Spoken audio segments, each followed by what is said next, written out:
Sveiki visi, aš esu Romelas Čengas ir šiandien jūs pamatysite minties mokyklos labiausiai protingiausias žmonės. Mes jau paklausim įdomiausių klausimų apie ekologiją. Tikiuosi jums patiks šitas video.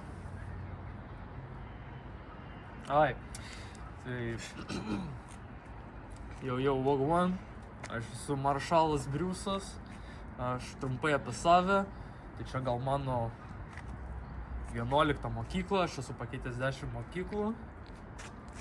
Ir karočią, apklausinėsim, ir nieks surepuot. Vilnius Thought Gymnasium on top.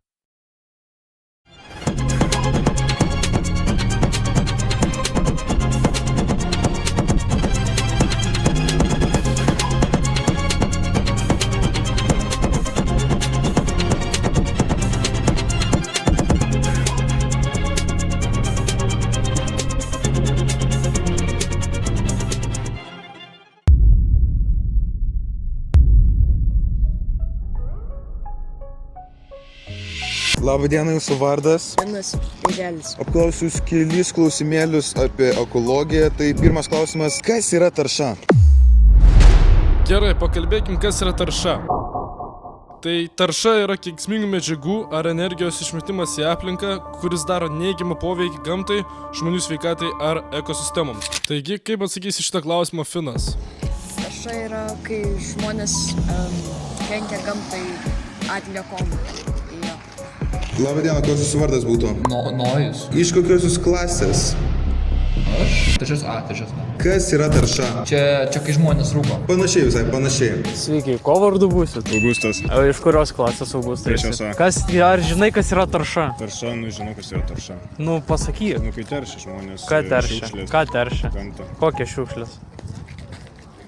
Plastikas. Iš kur jūs čia atkeliavote? Iš Lazdinėlių. O tai ką jūs čia darot? Na, aš čia turiu... Koks jūs vardas? Romelas Čengas. Romelas Čengas, gerai. Aš čia turiu mokyti. Tai gal keliaujam prie klausimėlių? Gerai, galiu kelias atsakyti. Kas yra tarša? Gal jūs pasakykite man, kas yra tarša? Aš manyčiau, kad tarša yra, kai žmonės teršia aplinką. Jo? Bet pats pilnai nematau, aš čia atkeliavau išsiaiškinti. Aš irgi bandau išsiaiškinti, bet aš nežinau. Gerai. Tarša gali sukelti daug problemų, tačiau pačios svarbiausios yra klimato kaita, sveikatos problemos, oro, vandens ir dirvožemio užteršimas, sumažinta biologinė įvairovė ir socialinės problemos, tokios kaip skurdas bei migracija. Kokias problemas kelia tarša? Tai suprantat, žinot, mes teršim ir pasaulis baigsis, nes mes teršim, žinot. Žmonės sugadins pasaulio pabaiga, jie visi mus stebi, mes neturim teisų. Mes neturim, tu neturi teisų. Kokias problemas sukelia tarša ir kokias problemas tarša sukelia žmogaus sveikatai? Tai aplinkai kokios problemos, tai globalinis atšilimas, prisnygo šiandien. O žmogui tai realiai, galiu vėžį gauti rūkydamas, žinau. Kokias problemas kelia tarša? Problemas, tai pasaulinis atšilimas, kas yra iš tikrųjų netikra, nes dabar sninga. Bet... Tai kad žiema dabar. Tai žiema, tai žinau.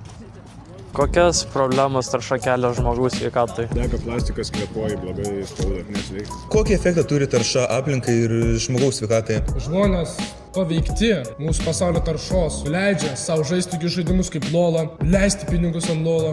Aš manau, čia yra didžiausias neigiamas efektas, kurį sukelia šitą taršą vadinamą. Galiu tikrai su jumis sutikti. O, tai va. Lolas. Stabdom Lolą.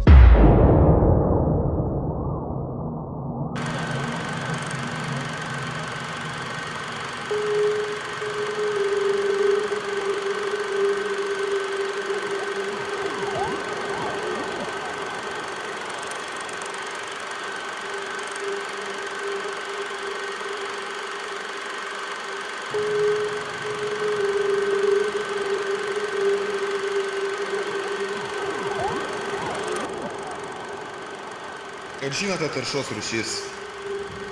Ne. Labai blogai. Ar jūs žinote taršos rūšis? Veipinimas, rūkimas ir dar kokios atliekos, ką žinau. Gali būt. O, Augustai, ar žinai taršos rūšis? Tai pasakyk kelias, pasakyk. Tai aplinkos tarša.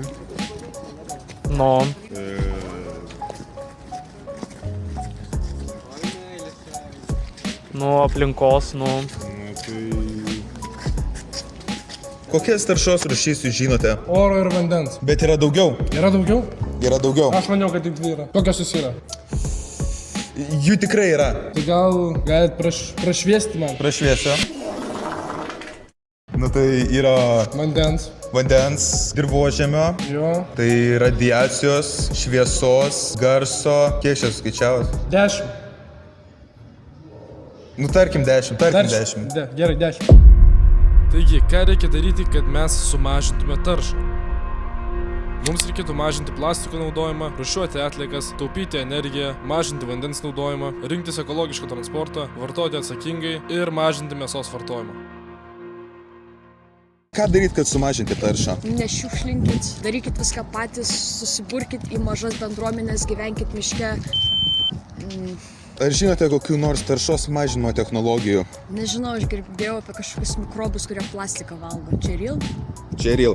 Ble. Kaip kiekvienas žmogus gali prisidėti prie taršos mažinimo kasdieninėme gyvenime? Aš jau atsakiau šitą. Nešiukšlinkit. Į bendruomenės, į mišką, atgal į gamtą ir taip toliau ir panašiai. Labai gerai. Ką darytumėte, kad sumažintumėte taršą? Mažiau rūkyti. Ar žinote kokių nors taršos mažinimo technologijų? O šiukšliavežės gal? Tikrai sutikčiau su jumis. Jo. Kaip kiekvienas žmogus gali prisidėti prie taršos mažinimo kasdienime gyvenime? Rūšiuoti, o ką tu manai? Aš manyčiau, kad žmonės galėtų mėsos nevalgyti, gal lėktuvais neskraidyti kiekvieną dieną. Aš skraidysiu lėktuvais, aš valgysiu mėsą dvigubai, kad vegetarai nepakeistų nieko. Nebus taip, ne. Bet tai dabar žiūrėk, jo. Jeigu, va, tarkim, tu valgysi mažiau mėsos, Nevalgysiu. Tai tu Vytinta, sūdyta, rūkyta, mėsa, mėsa, mėsa. galėsi daugiau rūkyti. Nes tada... Geriau mėsa negu rūkyti. Rūkyta mėsa geriau. Skaniau. Ir dar geriau sveikatai. Bet dabar žiūrėk, jo.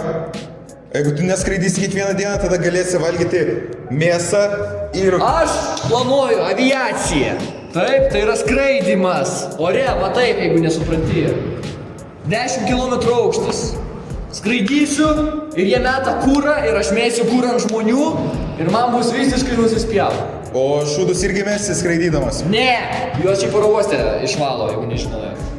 Viskas aišku. Ką reikia daryti, kad sumažinti taršą? Nebešiukšlint. Teisingai. Ar esi kažką girdėjęs, ar gal žinai kažkokias taršos mažinimo priemonės, technologijas? Nu tai jo, reikia rūšiuoti ir mes ten, kur reikia mesti ir nešiukšlinti jau. Teisingai. Kaip kiekvienas žmogus gali prisidėti prie taršos mažinimo kasdieninėme gyvenime? Taršos mažinimo? Nu, Tai, kaip ir sakiau, mes ten, kur reikia mesti šiukšlę savo, laukia nešiukšlinti ir gal užmesti šitom organizacijom, kurios rūšiuoja. Ir, tvarko viską šitą. gerai, ačiū tau. Kaip jūs manote, kad galima sumažinti taršą? Sumažinti taršą. Gerai. Romilai, aš noriu užduoti prieš atsakydamas šitą klausimą, jums klausimą, kokios jūs esate tautybės? Aš tai esu kinietis, bet nematau, kad tai kažką darytų. Aš matau, kad kažkaip yra susijęs su tuo, kad jūs tautai reikėtų susirūpinti apie šitą plastiko taršą. Gal jūs pagalvokit, ką jums reikėtų padaryti, kad pasaulis būtų švaresnis? Aš tai asmeniškai Ameriką kaltinčiau, ten per daug valgo, per daug storio. Nu, iš tikrųjų, ten visi žmonės tokie. Galimai tik vos priaugęs svorio, bet... Biški. Truputėlį. Ar žinote kokių nors taršos mažinimo technologijų? Asmeniškai šiaip nelabai, bet dabar, jeigu taip greit sugalvoti, aš galvoju, mums reikėtų iš viso užmiršti mūsų planetą Žemę. Išskristi į kažkur į Veną ir palikti. Planeta Žemė turi būti, jau nieko nepakeis. Per daug žmonių lola žaidžia. Ištrinti iš pradžių, prieš įskrendant į Merkurijų, reikėtų ištrinti iš sistemų visiems žmonėm lolą ir tada skristi į Marsą. Kaip kiekvienas žmogus gali prisidėti prie taršos mažinimo kasdienybėje? Nustoti žaisti lolą.